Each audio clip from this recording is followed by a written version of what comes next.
In this video, I'm going to show you how you can use the 50 and 200 exponential moving average to enter and exit your stock and option trades. These two moving averages can be used on the 1 minute, 15 minute, 60 minute, daily, or even weekly charts. This video will help you see how you can use these moving averages to increase the odds of you winning your stock and option trades.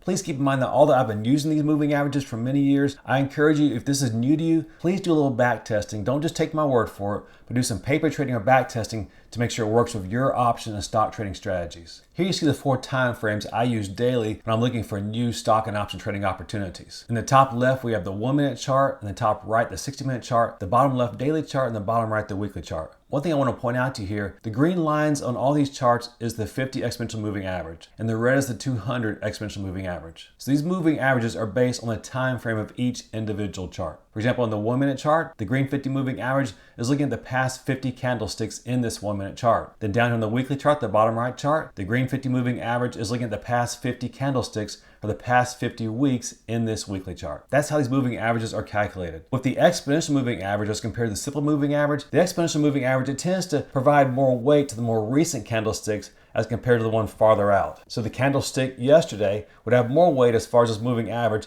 than say the candlestick 50 periods ago. But the simple moving average is different than the exponential moving average. With the simple moving average, let's say for example, you're looking at the 50 period simple moving average, it takes an average of the past 50 candlesticks. So whereas the exponential provides more weight to the recent candles, the simple moving average, it provides equal weight across the entire time frame. So what are you looking for when it comes to entering and exiting your stock and option trades with these moving averages? Here you see the daily chart of ELV. As you see here, the yellow arrow, several weeks ago, I sold a cash secured put option in ELV. Where you see the yellow arrow on July 22nd, that's the day I sold that cash secured put option in it. Why did I feel comfortable selling it on that day? Well, let me talk you through what I saw with these moving averages that helped me feel comfortable that I was putting the odds in my favor that I'd win on this trade. First, as I zoom out here, notice how ELV responds around these moving averages. Now, it's not to the penny. We're looking at zones here and areas, but notice how it responds to both the green 50 and red 200 moving average. First, let's look at the green 50 moving average. I've now zoomed out, so we're looking at about 2 years. Notice going back to the very beginning, or several years ago,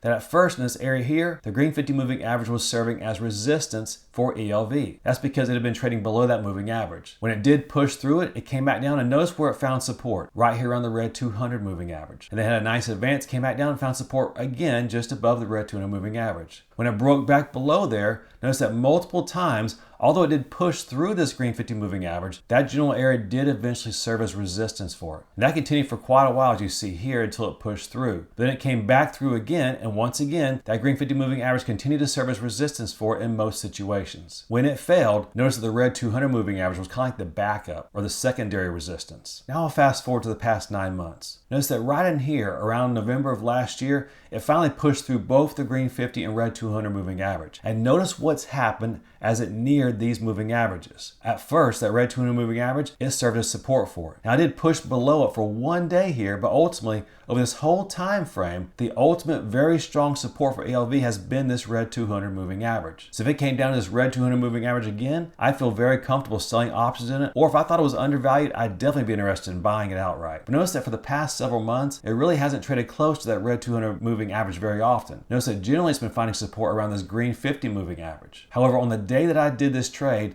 notice it had come down and gave us a rare opportunity to sell a put option when it was down around that red 200 moving average. I knew that area tends to serve as very strong support for it. And notice what happened. Since I sold that cash secured put option on July 22nd, the stock has had a nice advance. It's up right at 7.7%. Now I've switched this stock chart over to the weekly chart. So each one of these candlesticks is 1 week. And just to refresh your memory, this green 50 moving average, that's the average price exponentially of the past 50 weeks, or the past 50 candlesticks. And since we're looking at the exponential moving average, as you see here, there's more weight given to the more recent candles than the older ones that are back here. And with this red 200 moving average, it's looking at the past 200 candlesticks. And since it's the exponential moving average, it gives more weight to the more recent candlesticks, or the more recent weeks, as compared to the ones 100 or 200 weeks ago. But getting back to our trade, notice where the stock was in relation to this green 50 moving average the week we did this trade. It had come down and was finding support there. Because I saw it trading around this green 50 moving average on this weekly chart, as well as the red 200 moving average on this daily chart, I felt very comfortable selling an out of the money cash secured put option. Here you see the trade I did. So on July 22nd, I sold the ELV January January 17th of the next year 420 cash or put option. Now keep that strike price in mind, $420, and I'll show you where it's at on the chart in just a minute. Before that trade, we got $6.20 per share. As I mentioned to my patrons,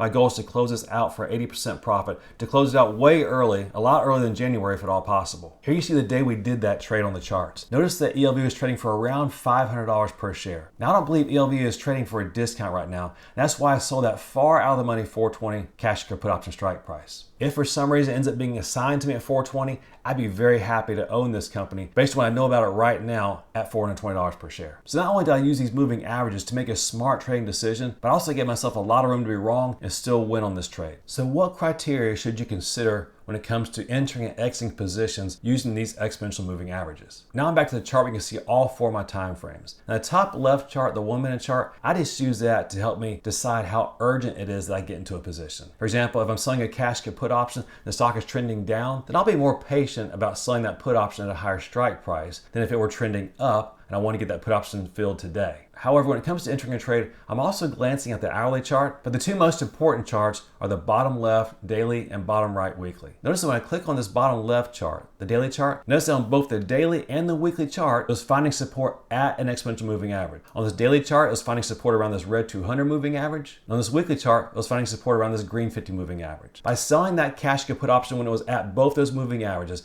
it drastically put the odds in my favor that I was going to win on this trade. And as you see, that's exactly what's happened so far. Now I'm still in this position, so anything can happen, but so far that was the right decision based on using these exponential moving averages. If you see a stock you like and it's trading around exponential moving averages, the more moving averages it's finding support at, the more likely it is that a bullish or neutral trade will work out for you. In fact, of these three charts, the only one that wasn't really in my favor was this hourly chart. We entered this trade right around here in July 22nd, and at that time on this hourly chart, or 60-minute chart, ELV was trading below both the green 50 and red 200 moving average. But as I mentioned, when I'm looking to sell put options or to buy stock, I'm more concerned with these longer time frames, the daily and weekly time frames. Because I'm usually looking to trade 1 or 2 month options. In the case of ELV, I was actually trading a 6-month option. Although my goal is for the position to go our way and for us to be able to exit it a lot earlier than January. So that's how I use moving averages to get into trades. What about getting out of trades? One way you can use these moving averages to get out of trade is, say for example, you had sold a cash put option or you had bought a stock. Well, if it wasn't a downtrend, it probably wasn't the best move, but let's just say you did it anyways. You felt good about it, but say you want to get out at the best opportune time. When should you do that? Using moving averages. Now we've gone back several years to when ELV was in a downtrend. And notice again, it was finding resistance around this green 50 moving average. Yes, it did push through it multiple times, but ultimately that area served as resistance for it. So if say I had bought stock in this area down here and I saw ELV advancing, well, I could feel pretty confident at some point around these moving averages, it was probably going to switch directions and come back down. Now that won't happen 100% of the time. Eventually all trends are broken, but I know the odds will be in my favor if that's what I did. So multiple times when it got around these green and red 200 moving averages, it reversed. In fact, every time it was at the lower part of this trading channel that it was in, when it had a nice advance and approached these moving averages, it found resistance. Notice it did it 1, 2, 3, 4,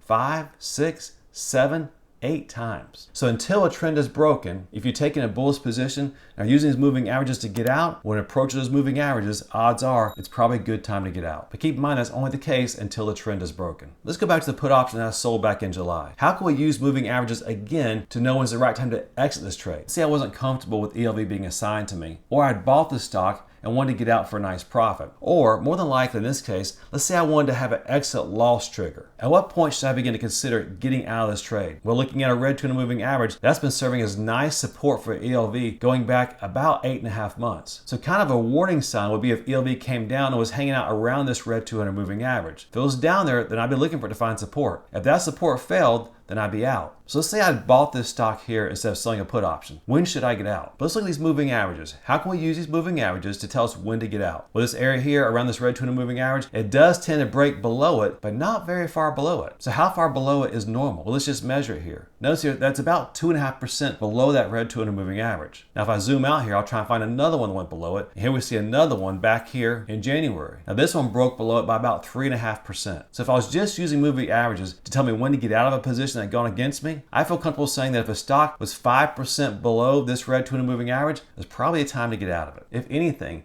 as it approached this red 200 moving average, it'd at least be a warning sign for you to begin to watch this to see if it did break through primary support, which in my book will be right around here, around $494. Now I sold the option, I was pretty far out of the money, and the expiration day was farther out in time than I normally go to. Let's say we didn't want to go all the way out to January. Let's say we didn't want to go way down here to $420 per share, which is way down here. How can we use these moving averages to help us to pick a time frame as well as a higher strike price? Well, I know that it tends to find support within 5% of this exponential moving average. Well, if that's the case and I want to be safe, I might go around 7.5% out of the money. That'd put us right down here around $470 per share. And if I didn't want to go all the way out to January, potentially be in this trade for 5 to 6 months, then I might sell the option expires in 1 or 2 months. But one thing I always keep in mind is this date right here. This is the next earnings date. I try to avoid trading shorter term options through earnings. So I'm trying to decide what expiration date I want to trade. Is a shorter term option, one that expires in 60 days or less, and I try and trade an expiration date that expires before it announces earnings. If you're using moving averages for entry and exit positions, it's important to look back at the history of the stock. You want to make sure the stock you're trading has a history